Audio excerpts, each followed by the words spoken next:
शंकराचार्य, आदि गुरु शंकराचार्य जो थे, आदि गुरु तो ईश्वर हैं, परंतु शंकराचार्य जी ने अपने शरीर से प्राण निकाल के दूसरे एक राजा के शरीर में प्राण डाले थे, क्योंकि वो हार गए थे भारती से।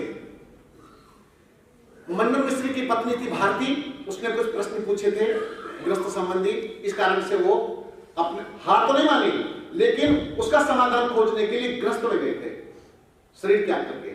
क्या ऊंची विद्यार्थी हमारे पास में यारो, कमाल था। ये मेरा देश पुण्य भूमि है, ये ऋषियों की भूमि है, यहां बड़ी बड़ी साधना कर की है लोगों ने और बड़ी दिव्य आत्माओं ने जन्म लिया है। ये वो भूमि है जहां हम बैठे हैं। आइए, महर्षि दयानंद जी ने कहा परकाया प्रवेश के बारे में, प्रधान जी सुन लो, परकाया प्रवेश के बारे में कहते हैं कि मैं संपूर्ण शरीर का प्राण निकाल करके अपनी इस उंगली में ला सकता हूं, यहां ला सकता हूं, और परकाया प्रवेश बस इससे अगला ही कदम तो है। परकाया प्रवेश इससे अगला ही कदम है। तो यानी कि इसी तरह से आप अपने संपूर्ण शरीर में प्राण भर के आप चाहें तो एक ही भाग में उसको खींच करके ला सकते हैं अपने इस हिस्से में। तो ये एकदम वज्र जैसा हो जाता है, वज्र, ठोस एकदम वज्र। आप चाहें तो श्वास भरने के बाद अपने प्राण को खींच करके अपनी टांग में लेकर के जा सकते हैं। आपकी टांग एकदम वज्र के जैसे हो जाएगी। तो अपने शरीर में आप फेफड़ों में तो श्वास भरते ही हैं, और फेफड़ों में श्वास भरते हैं कई लोग, ब्रह्मचारी लोग, आपको जानकारी है, वे अपने ऊपर से ट्रक का पहिया तक उठवा देते हैं। ये तो सुनते होंगे आप लोग। मैं अपनी चुटिया से, तो चुटिया मेरी हल्की है, मैं सिलेंडर बांध के उठाता था, ऐसे ही भरा हुआ सिलेंडर बांध के उठाता रहता था, वैसे ही शौक था। तो मैंने एक बार जी टीवी को फोन किया, मैंने कि भैया मैं चुटिया से सिलेंडर बांध सकता हूं। एक ने कहा, उसने कहा, एक ने चुटिया से जहाज खींच दिया, हवाई जहाज खींच लिया चुटिया से। मैं ठीक है भैया। तो इस तरह से आप अपनी ऊर्जा को जितना बढ़ाना चाहें उतना बढ़ा सकते हैं। एक व्यक्ति ने चोटी को ऊपर बांधा और ऐसे लटक करके लंबी यात्रा करके दिखाया, लटक करके चुटिया के भरोसे। तो आपके अंदर बहुत सामर्थ्य है, केवल उसको जगाना है, और आपने जगा लिया तो आप भी वही हो, कोई बुरा नहीं है। आप अभ्यास कीजिए, तो कल ये टेक्निक मैं आपको सिखाने वाला हूं। और मैं इनकी ओर से और अपनी ओर से अंतिम दिन परसों का जो कार्यक्रम होगा, प्रातः से लेकर के सारी क्रियाएं आम जनता के लिए भी निःशुल्क रहेंगी। जितने लोग आ सकते हैं भरपूर आए। मैं आपको बताता हूं, पैसा कमाना नहीं, हम तो आपको तैयार करना उद्देश्य है, और काम करते तो खर्च तो होता ही है, आप जानते हैं। तो आएगा कहां से? मेरे पास तो है नहीं, मैं तो फक्कड़ बाबा हूं। मैं तो गृहस्थी होते आज भी वैसे ही जैसा ब्रह्मचारी था, आज भी वैसे ही जी रहा हूं। तो इस तरह से जो भी थोड़ा बहुत आता है तो सबकी सेवा में खर्च होता है। आइए, इसके पश्चात अब हम करते हैं हास्य प्रक्रियाएं।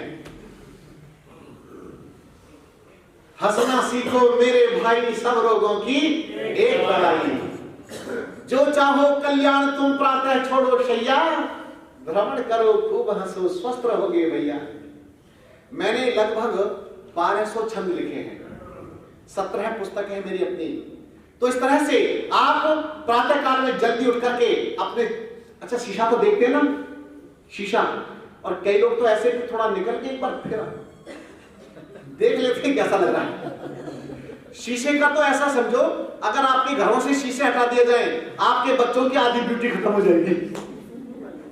मैं सच कह रहा हूं आपसे, जिस जगह पर शीशा ना हो तो उनकी हालत क्या होगी।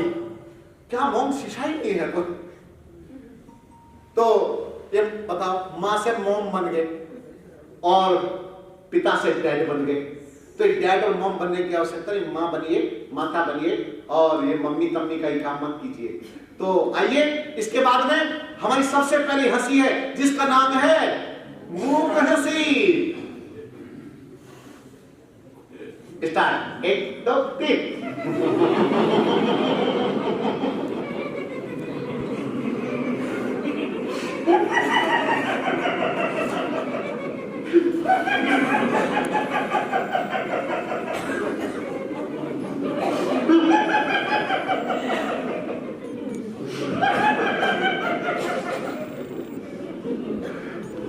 इतना मजाक नहीं है, जिस हंसी में पसीने छूट जाते हैं। बहुत बढ़िया, ये थी हमारी मूक हंसी। इसके बाद हमारी अगली हंसी है जिसका नाम है छौंका हंसी। और टेलीविजन में एक ऐड आता था ना, देगी मिर्च का तड़का और अंग अंग फड़का, क्योंकि मिर्ची खाते अंग अंग फैल जाता है एकदम।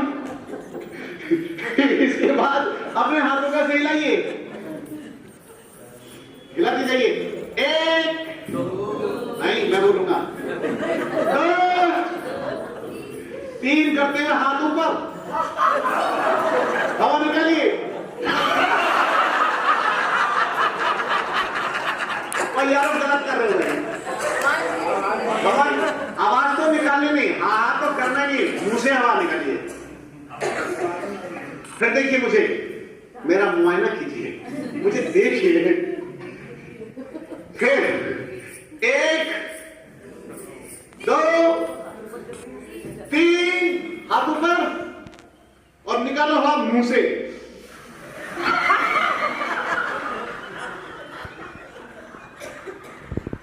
वाह, बहुत बढ़िया। फिर करते जाओ, पक्षी की तरफ पंख खिलाओ। 1, 2, 3।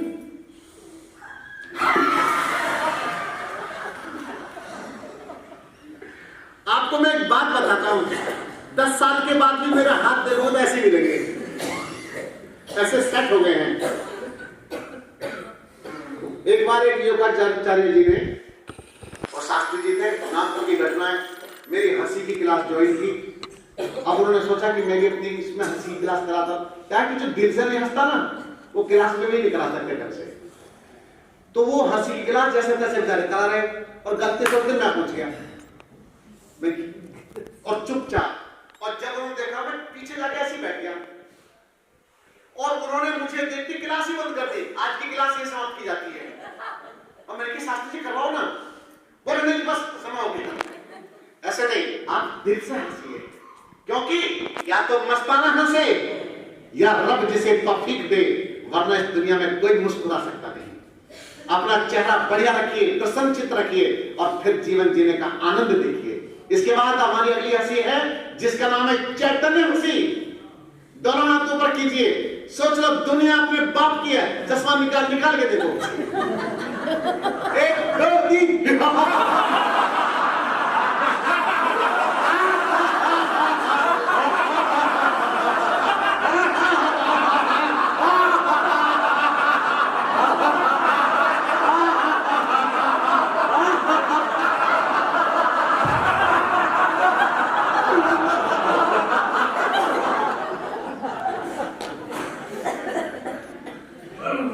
बड़ा संकट है। एक बार मैंने कहा कि दुनिया अपने बाप की है, एक लड़के ने अपनी मां से लड़ाई कर दी। भाई तो कह रहे दुनिया हमारे बाप की है, तो मैं कैसा बोली दुनिया मेरे बाप की है। बोला पड़ोसी का तो घर पड़ोसी का है ना। ये यहाँ पर मेरा उद्देश्य है, परम पिता परमात्मा जो सारी सृष्टि का स्वामी है, दुनिया उसी की है। तो इसके पश्चात हमारी अगली हंसी है जिसका नाम है उन्मुक्त। ये रावण बीच में रावण आ जाता है। रावण हंसी नहीं, उन्मुक्त हंसी। दोनों हाथ ऐसे कीजिए, यहां से गियर बदलिए, थोड़ा और बदलिए, थोड़ा और बदलिए।